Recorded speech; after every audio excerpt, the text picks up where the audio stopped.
Now here's another interesting load. This was a recovery.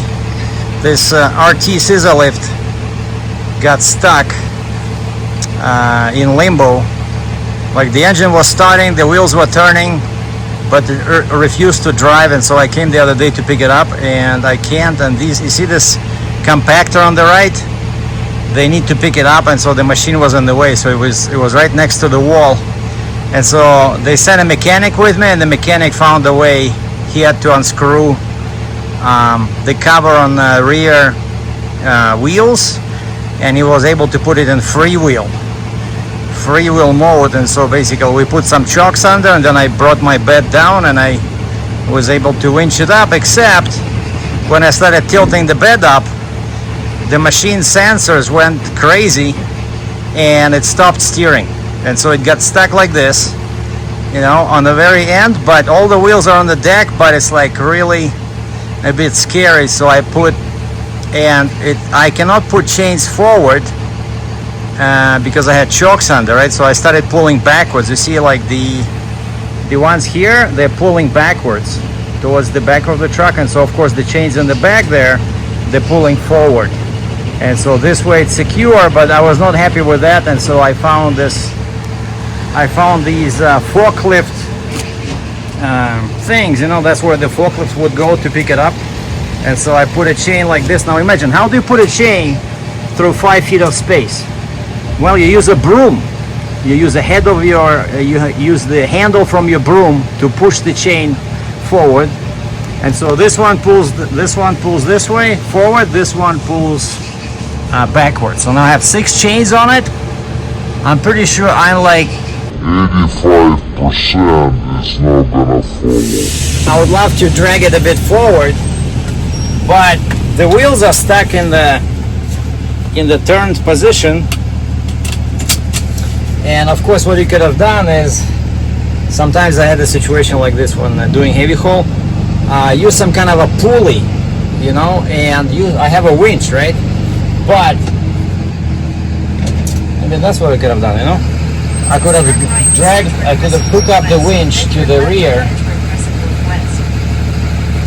and just put the rear wheel a bit, because yeah, right now it sits on a off center, but you know, I'll drive slow. But basically I asked the mechanic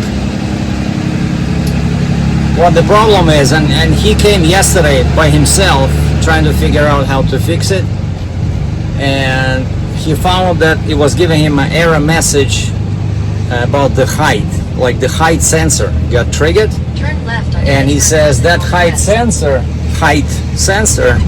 is in the middle of the machine, where the, you know, those massive frames are that go up when the machine goes up, because this thing can go up 32 feet. Turn right.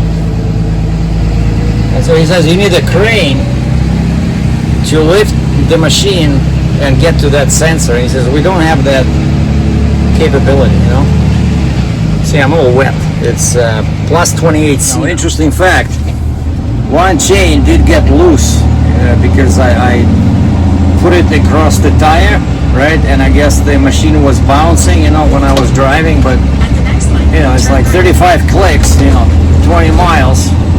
But it stayed put because, see, that's why you want to have extra chains, right? Because you don't want to lose one chain and you only have 4. Because yeah, it was a bit of a scary load, so I kept checking my mirror, you know, to see if it's still on the bed. And so yeah, made it to the repair shop where they're gonna take care of it. And the guy says, you wanna try maybe turning the wheels of the machine? I said, well, they did not work. And he says, well, when you,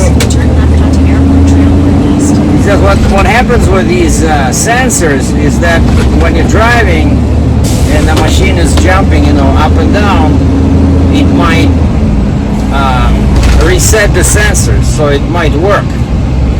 But I had 2 chains in the front, you know. I said, I'm afraid it's gonna roll forward because there's no, you know, there's no brakes, no nothing. It's like freewheeling machine, you know, and it's not heavy, but you know, 8,000 pounds, not exactly, you don't want that to roll over your foot, right? And so I kept the chains, and then I tilted the deck and I tightened my winch, and then I took the chains off. So now the machine was being held by the winch, and then when I brought the bed down, I operated the winch to slowly lower the machine, and of course, because the front wheels were turned, it started turning. But the clever thing I did is I positioned the truck at an angle, because I knew it would go, you know, like into the corner, right? And so I turned the front of the truck a little bit, and so when it was going down, it actually went pretty much in the spot where the guy told me to put it. And when it was on the ground, the guy started the machine. Now it started, no beeping, and he was able to turn the wheels, and he turned the wheels straight. So he was right. So when you're driving, the sensors can get reset, but he still couldn't get it to drive. Like the machine, same story as when they sent me, what was it, yesterday or Monday, to pick it up. The machine starts, it steers, but refuses to go, you know? And so the same story there. So, because I thought it would be foolish, you know, to go to all this trouble, and now I brought him the machine and it works.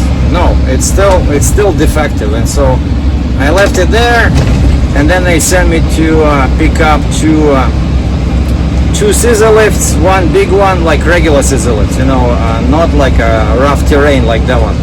So I picked up a medium-sized one, and then my last stop, I picked up a small machine. So now heading back. So hopefully this is my last run, because my ETA says I'll be back at the base at 20 minutes past 3.